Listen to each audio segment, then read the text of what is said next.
নমস্কাৰ আপোনালোকে চাই আছে এনিভাৰ 24 প্ৰাইম টাইমৰ সৈতে ষ্টুডিঅ'ত মই ডলি। আজি 2 মাঘ বিহুৰ তৃতীয় দিনা কলিয়াবৰৰ সোণাৰী কামাখ্যা গাঁৱত ৰাইজে উদযাপন কৰে ভেলাঘৰ পোৰা উৎসৱ। সাধাৰণতে উৰুকাৰ নিশা একেলগে ভোজ ভাত খাই পিছদিনা পুৱা ভেলাঘৰ জ্বলাই দিয়া হয়। পিছে সোণাৰী কামাখ্যা গাঁৱৰ 8 খেলে 8টা ভেলাঘৰ সাজি ভোজ ভাত খাই বিহুৰ তৃতীয় দিনা প্ৰায় একে সময়তে ভেলাঘৰ পোৰে। কেইবা শতিকা ধৰি এই পৰম্পৰা ধৰি ৰাখিছে স্থানীয় ৰাইজে। আজি 2 মাঘ বিহুৰ তৃতীয় দিনা কলিয়াবৰৰ সোণাৰী কামাখ্যা গাঁৱত ৰাইজে উদযাপন কৰে ভেলাঘৰ পোৰা উৎসৱ। সাধাৰণতে উৰুকাৰ নিশা একেলগে ভোজ ভাত খাই পিছদিনা পুৱা ভেলাঘৰ জ্বলাই দিয়া হয়। সোণাৰী কামাখ্যা গাঁৱৰ 8 খেলে 8টা ভেলাঘৰ সাজি ভোজ ভাত খাই বিহুৰ তৃতীয় দিনা প্ৰায় একে সময়তে ভেলাঘৰ পোৰে। কেইবা শতিকা ধৰিও এই পৰম্পৰা ধৰি ৰাখিছে স্থানীয় ৰাইজে। কলিয়াবৰৰ পৰা নেকিবুৰ ৰহমানৰ প্ৰতিবেদন এনিভাৰ 24। মইৰাবাৰীৰ চহৰীয়া গাঁৱত এটা সাৱধানবাণীৰ পিছতে ৰাইজৰ মাজত হাহাকাৰ। হঠাতে সকলো ফালে হৈছৈ বাঘ ওলাইছে, সকলো সাৱধান হওক, বাহিৰলৈ ওলালেই বিপদ নিশ্চিত। বন ৰজাৰ আগমনৰ বাবে ফুট গধূলিতে ঘৰৰ ভিতৰত আবদ্ধ সকলো, শূন্য বাট পথ, বন্ধ দোকান পোহাৰ, পিছে নাই বন ৰজাৰ কোনো উমঘামেই। ঘটনা সন্দৰ্ভত সবিশেষ আমাৰ এই প্ৰতিবেদনত।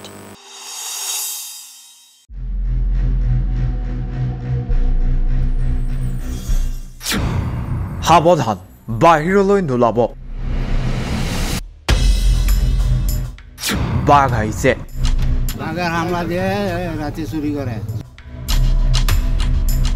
মইৰাবাৰীৰ চহৰীয়া গাঁৱত এটা সাৱধান বাণীৰ পিছতে ৰাইজৰ মাজত হাহাকাৰ।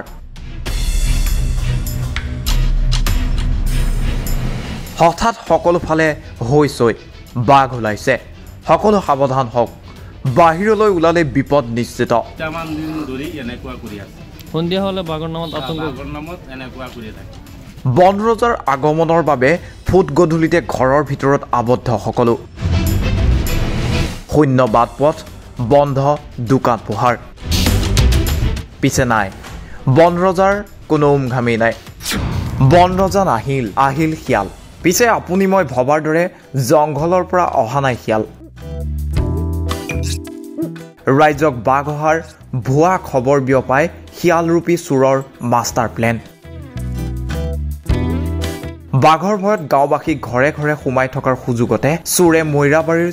চহৰীয়া গাঁৱৰ নতুন বজাৰৰ কেইবাখনো দোকানৰ তলা ভাঙি চলালে লুটপাত। পুৱাই সকলো জানি বুজি চকু কপালত সাধাৰণ ৰাইজৰ অভিযোগ, ড্ৰাগছ আসক্ত যুৱকে কৰিলে এই চুৰি কাণ্ড।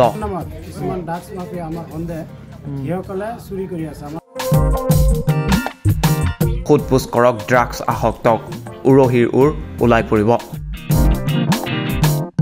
মইৰাবাৰীৰ পৰা ছাহিদুৰ ৰহমানৰ ৰিপৰ্ট এনিভাৰ 24।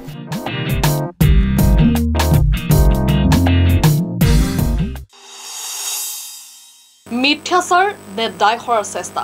আকৌ বিতৰ্কত PWD।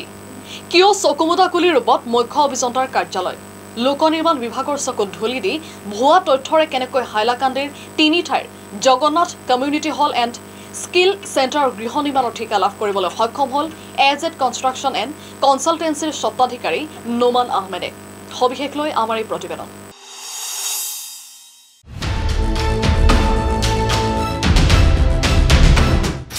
মিথ্যাচাৰ নে দায় সৰাৰ চেষ্টা, কিয় চকুমুদা কুলিৰ ৰূপত মুখ্য অভিযন্তাৰ কাৰ্যালয়, কেতিয়া বাতিল হ'ব জালিয়াতিৰে লাভ কৰা চৰকাৰী ঠিকা। প্ৰথম প্ৰতিবেদনত আমি ফাদিল কৰিছিলোঁ কেনেকৈ কোনো ডাঙৰ হাতৰ আশীষ লাভ কৰি নোমান আহমেদে নিজৰ ঠিকাদাৰ প্ৰতিষ্ঠান AZ কনষ্ট্ৰাকশ্যন এণ্ড কনচালটেন্সিৰ নামত ভুৱা তথ্য জমা কৰি লাভ কৰিছিল চৰকাৰী কামৰ ঠিকা। লোক নিৰ্মাণ গৃহ বিভাগৰ চকুত ধূলি দি কেনেকৈ হাইলাকান্দিৰ 3 ঠাইৰ Jagannath community hall and skill চেণ্টাৰৰ গৃহ নিৰ্মাণৰ ঠিকা লাভ কৰিবলৈ সক্ষম হ'ল, সেয়াই ডাঙৰ প্ৰশ্ন। অসম চৰকাৰে বিশেষকৈ চাহ বাগান অঞ্চলসমূহত 500টা Jagannath community hall and skill centre নিৰ্মাণ কৰিবলৈ এই কেন্দ্ৰকেইটাৰ নামত 750 কোটি টকা মুকলি কৰিছিল। কিন্তু এনে দুৰ্নীতি আৰু ভুৱা তথ্যৰে একাংশ ঠিকাদাৰে সৰকাইছে চৰকাৰী ধন। কিন্তু এতিয়াও গা লৰা নাই ব্যাগুম গড় কাপ্তানি বিভাগ তথা লোক নিৰ্মাণ বিভাগটোৰ। RTIৰ তথ্যৰ ভিত্তিত অভিযোগ দাখিল কৰাৰ পিছতো এতিয়ালৈ কোনো গোচৰ তথা তথ্য পুনৰ নিৰীক্ষণৰ ব্যৱস্থা গ্ৰহণ কৰা হোৱা নাই দুৰ্নীতিৰ নায়ক নোমান আহমেদৰ বিৰুদ্ধে। AZ কনষ্ট্ৰাকশ্যন এণ্ড কনচালটেঞ্চি নামৰ এই ঠিকাদাৰ প্ৰতিষ্ঠানৰ স্বত্বাধিকাৰী নোমান আহমেদ আচলতে কাৰ বলত বলিয়ান। সমগ্ৰ ঘটনা সন্দৰ্ভত মুখ্য অভিযন্তাৰ কাৰ্যালয়ে হেনো লাভ কৰা নাই গোচৰ। এইদৰেই সংবাদ মাধ্যমৰ আগত অৱগত কৰিছে লোক নিৰ্মাণ গৃহ বিভাগ অৰ্থাৎ PWDৰ চিফ ইঞ্জিনিয়াৰ অফিচৰ কাৰ্যালয়ৰ বহুকেইজন মুখ্য উচ্চ পদস্থ বিষয়াই। ঘটনা সন্দৰ্ভত কি ব্যৱস্থা গ্ৰহণ কৰিছে চিফ ইঞ্জিনিয়াৰ অৰ্থাৎ মুখ্য অভিযন্তাৰ কাৰ্যালয়ে সেয়া জানিবলৈকে আজি মহানগৰীৰ চানমাৰীস্থিত মুখ্য অভিযন্তাৰ কাৰ্যালয়ত উপস্থিত হৈছিল গৈ এনিভাৰত 24ৰ সাংবাদিক। সাংবাদিকৰ প্ৰশ্নৰ উত্তৰত কেৱল কোৱা হ'ল যে তেনে কোনো দুৰ্নীতিৰ অভিযোগ এতিয়ালৈ লাভেই কৰা নাই হেনো মুখ্য অভিযন্তাৰ কাৰ্যালয়ে। আৰু সেইবাবে এতিয়া প্ৰশ্ন উত্থাপন হৈছে যে এয়া মিথ্যাচাৰ নে দায় সৰাৰ চেষ্টা। কিয়নো RTIৰ তথ্যৰ ভিত্তিত যি অভিযোগ দাখিল কৰা হৈছে সেই অভিযোগৰ ৰিচিপ্ট কপিয়েই স্পষ্ট কৰিলে সকলো।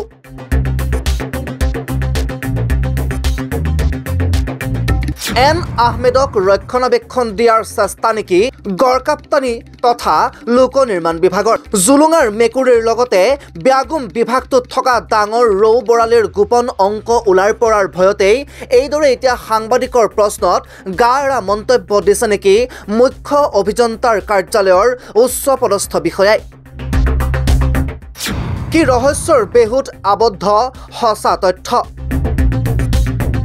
প্ৰথম প্ৰতিবেদনৰ পাছতেই আজিৰ এই দ্বিতীয় প্ৰতিবেদনৰ জৰিয়তে আমি দেখাব বিচাৰিছোঁ যে কেনেদৰে দুৰ্নীতিৰ বিৰুদ্ধে শূন্য সহনশীল চৰকাৰৰ ৰাজত্বৰ এই কালচোৱাত দুৰ্নীতিৰ তথ্য যোগান ধৰাৰ পাছতো চকুমুদা কুলিৰ ভাৱত এটা ব্যাগুম বিভাগ। লোক নিৰ্মাণ গৃহ বিভাগৰ মুখ্য অভিযন্তাৰ কাৰ্যালয় অৰ্থাৎ মহানগৰীৰ চানমাৰীস্থিত সেই কাৰ্যালয়ৰ তৰফৰ পৰা পৰৱৰ্তী সময়ত কি ব্যৱস্থা গ্ৰহণ কৰা হ'ব এনে ভুৱা তথ্য দি চৰকাৰী ঠিকা লাভ কৰা দুৰ্নীতিৰ নায়ক নোমান আহমেদৰ বিৰুদ্ধে সেয়া হ'ব লক্ষণীয়। এনে দুৰ্নীতিৰ আচল তথ্য ফাদিল নোহোৱালৈকে এনে দুৰ্নীতিৰ নায়ক নোমান আহমেদ গ্ৰেপ্তাৰ নোহোৱালৈকে এনিভাৰত 24ৰো এই নিৰন্তৰ অভিযান অব্যাহত থাকিব।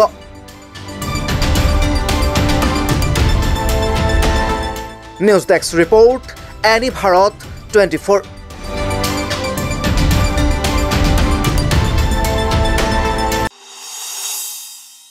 ইটোৰ পিছত সিটো বাধা ৰাহুল গান্ধীৰ ভাৰত ন্যায় যাত্ৰাত। জামুগুৰিহাটত ৰাহুল গান্ধীক বাধা আৰোপ বাৰে চহৰীয়া ভাওনা সমিতিৰ। অনুমতি নোলোৱাকৈ জামুগুৰিহাটৰ পথাৰত যাত্ৰা সমবেত কৰিব বিচৰাৰ অভিযোগ উত্থাপন। সংবাদমেল সম্বোধন বাৰে চহৰীয়া ভাওনা সমিতিৰ। বাৰে চহৰীয়া ভাওনা আমাৰ জামুগুৰিৰ স্বাভিমান, এক ঐতিহ্যমণ্ডিত অনুষ্ঠান। 2023 চনৰ শেহতীয়া যি বাৰচহীয়া ভাওনা, প্ৰতি বাৰচহীয়া ভাওনাতে শেহতীয়া ভাওনাত ই আৰু অধিক পূৰ্বতকৈ ক্ৰমে ক্ৰমে ইয়াৰ গৰিমা বৃদ্ধি পাই গৈ আছে। লাখ লাখ মানুহে ইয়াত অংশ লৈছে। আৰু এই বাৰচহীয়া ভাওনা আমাৰ সকলো ৰাজনৈতিক দলৰ মানুহৰ, সকলো ধৰ্ম, সকলো পন্থাৰ মানুহৰ অনুষ্ঠান। ইয়াত এইটো এটা অৰাজনৈতিক অনুষ্ঠান। ইয়াত ৰাজনৈতিক মানে তাত বিভিন্ন ৰাজনৈতিক পন্থা অনুসৰণ কৰা মানুহ আছে ইয়াত, কিন্তু ই কোনো ৰাজনৈতিক আদৰ্শৰ লগত বাৰচহীয়া ভাওনাৰ কোনো সম্পৰ্ক নাই, এইটো স্পষ্ট কৰি দিছোঁ। ইয়াৰ বাৰচহীয়া ভাওনা উদযাপন সমিতিৰ সভাপতি, আজি 5 বাৰৰ সভাপতি তথা স্থায়ী সমিতিৰ মুখ্য উপদেষ্টা পদ্ম হাজৰিকা দেৱৰ প্ৰচেষ্টাত আজি বাৰচহীয়াৰ ভাওনা অনুষ্ঠিত হোৱা পকামুৰা ভূমিখণ্ড আজি বাৰেচৰীয়া স্থায়ী সমিতিৰ সম্পত্তি হ'ল মুখ্যমন্ত্ৰী মহোদয় বা অসম চৰকাৰে 10 কোটি টকাৰে সেই মাটি ক্ৰয় কৰি আমাক প্ৰদান কৰিলে এইটো বিধায়ক মহোদয়ৰ প্ৰচেষ্টাত সম্ভৱ হৈছে 30 কোটি টকাৰ প্ৰকল্প আপোনালোকৰ সন্মুখত আছে এই জামুগুৰি এক ঐতিহ্যমণ্ডিত সম্পদত পৰিণত হৈছে গতিকে তেখেতে বিধায়ক হিচাপে উদযাপন সমিতিৰ সভাপতি হিচাপে মুখ্য উপদেষ্টা হিচাপে এইখিনি কাম কৰিছে তেওঁক বেয়া পায় বুলি কোনোবাই যদি বাৰেচৰীয়া ক্ষেত্ৰখনক কিবা আমি ভাবিছো যে এইটো কিবা বিতৰ্কৰ মাজলৈ সোমাবলৈ বিচাৰিছে নেকি কোনোবাই উদ্দেশ্য প্ৰণোদিতভাৱে এই কথাটো কাৰণ অনুমতি নোলোৱাকে বাৰেচৰী কোনোবা এটা ঠাইত কিবা মিটিং এখন সৰু মিটিং এখনো নহয় সাধাৰণ সৰু 20 জন মানুহৰ এখনো মিটিঙো অনুমতি নোহোৱাকে কোনো স্থানত নহয় সকলোৱে জনা কথা এইটো গতিকে কংগ্ৰেছৰ নিচিনা এটা অনুষ্ঠানে এটা পুৰণি ৰাজনৈতিক দলে এই কামটো কৰিবলৈ যোৱাৰ কাৰণটো কি আমি সেইটো তেওঁলোকৰ পৰা জানিব বিচাৰিছো আৰু এনে ধৰণৰ কৰ্মকাণ্ডক আমি তীব্ৰভাৱে গৰিহণা দিছো বাৰেচৰীয়া ভাওনা সমিতিয়ে কাৰণ তেওঁলোকৰ উদ্দেশ্যটো কি যে বিধায়ক জনে এইখিনি কাম কৰিছে কাৰণে তেওঁক আমি বিতৰ্কৰ মাজলৈ বা বাৰেচৰীয়া কমিটিখনক বিতৰ্কৰ মাজলৈ ঠেলি দিয়াটো আমাৰ কাৰোবাৰ উদ্দেশ্য নেই কাৰণ বিভিন্ন কথা শুনি থাকো মাজতে সামাজিক মাধ্যমত আমাৰ যি উপজিলা যি নতুনকৈ প্ৰতিষ্ঠা হৈছে নদুৱাৰ উপজিলা তাৰ সদৰ ঠাইতো এই বাৰেচৰীয়া ভাওনাৰ পকামুৰা পুৰা পথাৰ কৰিব লাগে বুলি এছামে দাবী উত্থাপন কৰিছে একে শ্ৰেণীৰ মানুহে এটা নাচুৰ কথা তাৰমানে উদ্দেশ্যটো কি কাৰণে বাৰে বাৰে বাৰেচৰীয়া আমাৰ ভাওনা ঐতিহ্যমণ্ডিত অনুষ্ঠানটোক লক্ষ্য কৰি লোৱা হয় গতিকে এই কথাবিলাক আমি মানে আমাৰ মনত এই প্ৰশ্নবিলাকৰ উদয় হৈছে গতিকে আমি এই কথাখিনি স্পষ্ট কৰি দিলোঁ যে অনুমতি নোলোৱাৰ কাৰণে সাধাৰণ মৌখিকভাৱেও কোনো ধৰণৰ যোগাযোগ কৰা নাই বোলে কাগজখন দিয়া নাই পাৰ্মিশ্যনৰ কাগজখন কাৰোবাৰ লগত আমাৰ কোনোবা কৰ্মকৰ্তাৰ লগত ফোনৰো এটা কথা পাতিছে সেইটোও নাই গতিকে এই কথাটো আমি সামগ্ৰিকভাৱে যাতে বাৰেচৰীয়া ভাওনা সমিতিক লৈ কোনো ধৰণৰ বিতৰ্কৰ সৃষ্টি নহয় এইকাৰণে আমি এই কথাকেইটা স্পষ্ট কৰি দিলোঁ ধন্যবাদ আমি এটা কথা জানিব খুজিছোঁ আমাৰ বাৰেচৰীয়া যিখন ক্ষেত্ৰ আছে তাত যে তেওঁলোকে এই অনুষ্ঠানটো পাতিবৰ কাৰণে আমি কেনেকৈ গম পালোঁ বা আপোনালোকে কেনেকৈ গম পালে তো আমি ছ'চিয়েল মিডিয়াত এখন প্ৰচাৰ পত্ৰ পাইছোঁ এই প্ৰচাৰ পত্ৰখন আমাৰ লগত আছে এইটো স্পষ্ট কৰিব লাগে তেওঁলোক বোলে নহয় এখন ফেক সেইটোও কৈ দিব লাগে কিবা এটা ক'ব লাগে কথাটো কাৰণ এইটোতো সম্ভৱ নহয় আজি সাধাৰণ মইনা পাৰিজাতৰ বা গাঁৱৰ পুথিভঁৰালৰ মিটিং এখনো পাৰ্মিশ্যন নোহোৱাকৈ গাঁৱৰ নামঘৰটোত নেপাতে তেনেস্থলত ইমান ডাঙৰ এটা অনুষ্ঠান কোনো ধৰণৰ অনুমতি মানে তেওঁলোকে নিবিচৰাকেই নাম প্ৰচাৰত দি দিব এইটোতো আৰু কোনো কাৰণত হ'ব নোৱাৰে কথাটো সেইকাৰণে এইটো কথা আমি তেওঁলোককো স্পষ্ট কৰি দিবলৈ আহ্বান জনাইছোঁ মোৰ ভোগালী বিহুৰ শুভেচ্ছা আগবঢ়াইছোঁ আজি এই সংবাদমেল অনুষ্ঠিত কৰিবলগীয়া হৈছে এটা বিশেষ পৰিস্থিতিৰ বাবে আমি ইতিমধ্যে গম পাইছোঁ যে কংগ্ৰেছ দলৰ ৰাহুল গান্ধী আজি ন্যায় যাত্ৰা কৰি পেলাই জামুগুৰিলৈ আহিব আৰু এই যি কাৰ্যসূচী তেখেতসকলে লৈছে এই কাৰ্যসূচীত জামুগুৰিহাটৰ কংগ্ৰেছ দলৰ কৰ্মীখিনিও জড়িত হৈ আছে কিন্তু আমি এতিয়ালৈকে বুলি আমাৰ কমিটিখন আমাৰ জামুগুৰিহাটৰ বাৰেচৰীয়া ভাওনা এক স্বাভিমানী অনুষ্ঠান এটা সাংস্কৃতিক অনুষ্ঠান বৃহৎ সাংস্কৃতিক অনুষ্ঠান দল মত নিৰ্বিশেষে সকলো মানুহ এই অনুষ্ঠানৰ লগত আমাৰ জড়িত হৈ আছে তেনে এটি মহান অনুষ্ঠানৰ স্থায়ী সমিতি এখন থকাৰ পিছতো আজি ৰাহুল গান্ধী ন্যায় যাত্ৰা কৰি পেলাই জামুগুৰিৰ মাজেৰে যাব আৰু জামুগুৰি বাৰেচৰীয়া প্ৰকল্প জামুগুৰি বাৰেচৰীয়া থলী তেখেতসকলে ব্যৱহাৰ কৰিব এই কথাটো স্থায়ী কমিটিৰ কোনো অনুমতি নোহোৱাকৈ এনেধৰণৰ কাৰ্যসূচী লোৱাত আমি সঁচাকৈ আচৰিত হৈছোঁ আৰু এইটো কোনো নিয়ম নহয় কোনো এইটো সমীচীন হোৱা নাই তেখেতসকলে এনেধৰণৰ অনুমতি নোলোৱাকৈ ইয়াত ন্যায় যাত্ৰা আহি পেলাই ইয়াত জামুগুৰি থলী ব্যৱহাৰ কৰিব এইটো কোনো কাৰণত আমি কেতিয়াও এইটো বৰদাস্ত কৰিব নোৱাৰোঁ এইটো কোনো কাৰণত নিয়ম নহয় কোনো অনুষ্ঠানৰ নিয়ম নহয় গতিকে মই বিশেষভাৱে মোৰ এটাই কথা যে জামুগুৰিহাটৰ কৰ্মীখিনি অন্ততঃ এই ন্যায় যাত্ৰাৰ অনুমতিটো আমাৰ স্থায়ী কমিটিৰ ফালৰ পৰা ল'ব লাগিছিলে তেখেতসকলে কোনো অনুমতি লোৱা নাই এইটো এটা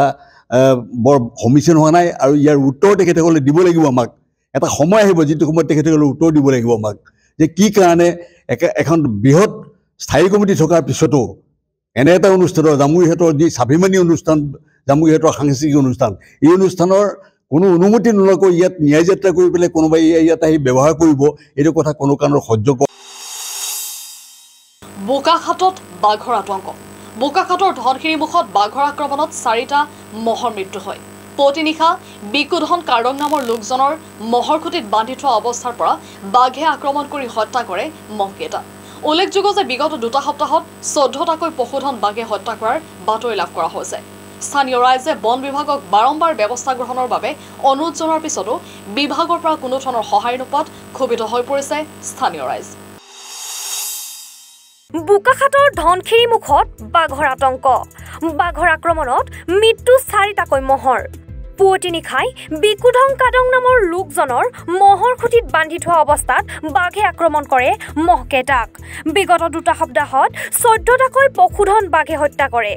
বাঘৰ আক্ৰমণৰ বাবে স্থানীয় ৰাইজে বন বিভাগক বাৰম্বাৰ ব্যৱস্থা গ্ৰহণৰ বাবে অনুৰোধ জনোৱাৰ পিছতো বিভাগৰ পৰা কোনো ধৰণৰ সহায় নোপোৱাত ক্ষোভিত হৈ পৰিছে স্থানীয় ৰাইজ এই সন্দৰ্ভত ৰাইজে বন বিভাগ স্থানীয় বিধায়ক বন মন্ত্ৰীৰ বিৰুদ্ধে তীব্ৰ প্ৰতিবাদ সাব্যস্ত কৰে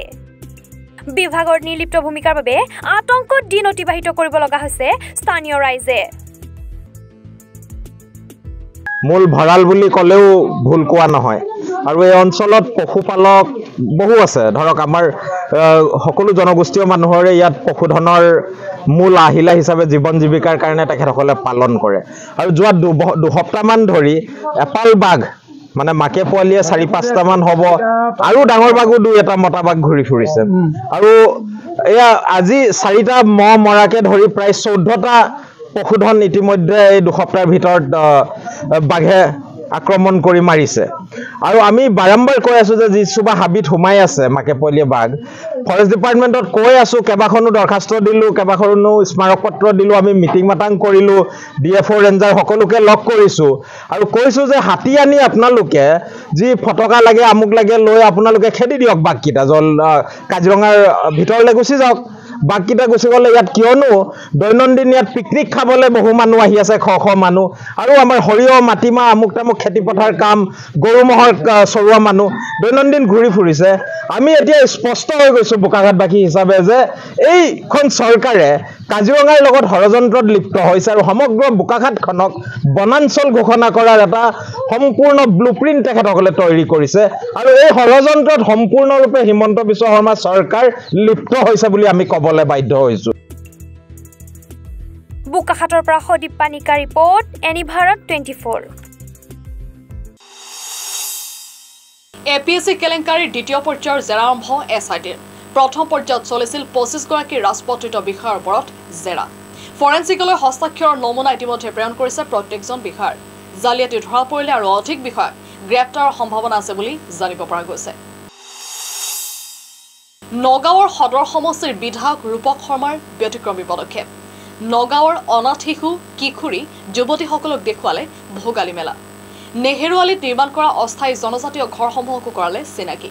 অনাথ শিশু কিশোৰী আৰু যুৱতীসকলক চকৰিটো এপাক ঘূৰালে বিধায়কগৰাকীয়ে উল্লেখ্য যে বিধায়ক ৰূপক শৰ্মাই অনাথ শিশু কিশোৰী আৰু যুৱতীসকলক দিব বনভোজৰ আনন্দ বিধায়কগৰাকীৰ এনে পদক্ষেপৰ বাবে ধন্যবাদ জনাইছে যুৱতী কিশোৰীসকলে যাওঁ নগাঁৱত শিশু আৰু নাৰী গৃহৰ যিবোৰ আৱাসীসকল আছে কেইবাগৰাকী শিশু আছে ইয়াত অনাথ শিশু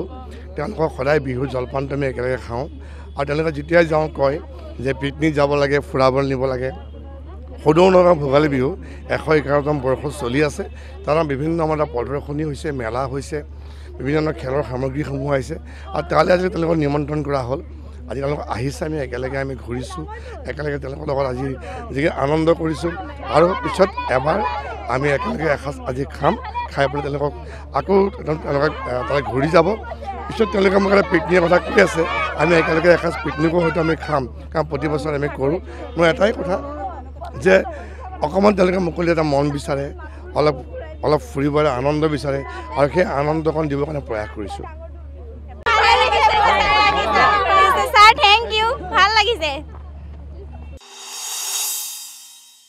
প্ৰাইম টাইমৰ মাজতে লৈ লৈছে এটা বাণিজ্যিক বিৰতি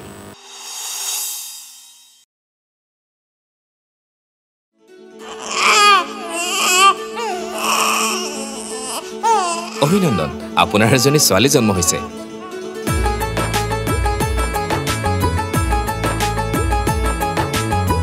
লাহি পাহি এজনী পৰি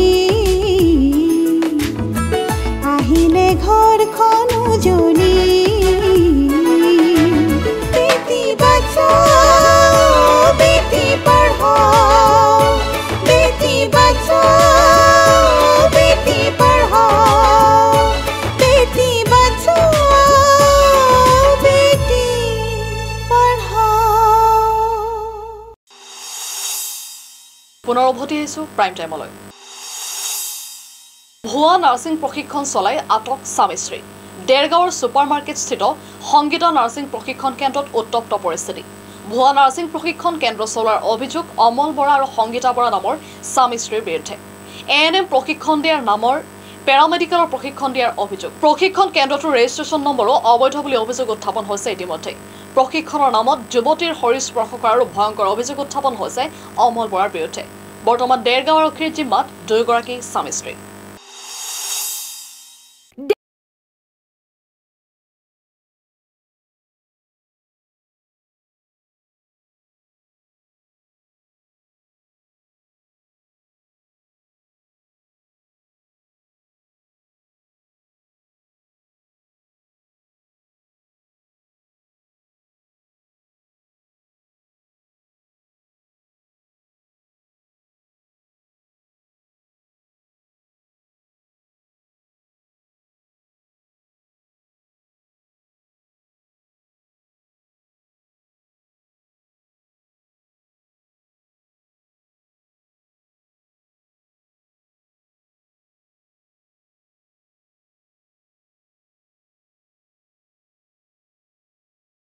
তেখেতে বেণ্ড বজায় বিয়া সবাহত মানে কেচিও বজায় ভাড়া মাৰে কেনেকৈ এক্সিডেণ্টটো হ'ল নাজানো হঠাতে মই এইখিনিতে হয় তেখেতৰ নামটো কি নেগেটিঙত তেখেতৰ নামটো হ'ল তৰুণ দাস ওৰফে বাবাটো বুলি সাৰ্বজনীন মানে সকলো ৰাস্তা পাৰ হৈছিল ৰাস্তা তেখেতৰ ছিগনেল দি আহিছে তেখেতে আহি পেলাই ৰং চাইডে মাৰিছে পুলিচৰ গাড়ী আমাৰ ডেৰগাঁও থানা নহয় ডেৰগাঁও থানা হয়নে ক'ৰ থানা নাজানো তেখেত পলাই ডেৰগাঁৱৰ পৰা কুমুদ বৰাৰ ৰিপৰ্ট এনি ভাৰত 24 অহাকালিৰ পৰা বহু প্ৰতীক্ষিত জোনবিল মেলা ইতিমধ্যে সম্পূৰ্ণ মেলাৰ প্ৰস্তুতি পৰম্পৰা ৰক্ষা কৰি গোভা ৰাজ্য প্ৰতিষ্ঠা হোৱাৰে পৰা আয়োজন কৰি অহা হৈছে এই ব্যতিক্ৰমী মেলা জোনবিল বিলৰ পাৰত প্ৰতিটো মাঘৰ বিহুৰ পিছৰ সপ্তাহত পাহাৰীয়া জনজাতিয়ে অৰ্থাৎ তিৱাসকলে বিনিময় প্ৰথাৰে এই মেলা আয়োজন কৰি আহিছে ইতিমধ্যে সমাগম হৈছে ৰাজ্যৰ ভিন্ন প্ৰান্তৰ জনতাৰ আপোনালোকে চাই আছিল এনি ভাৰত 24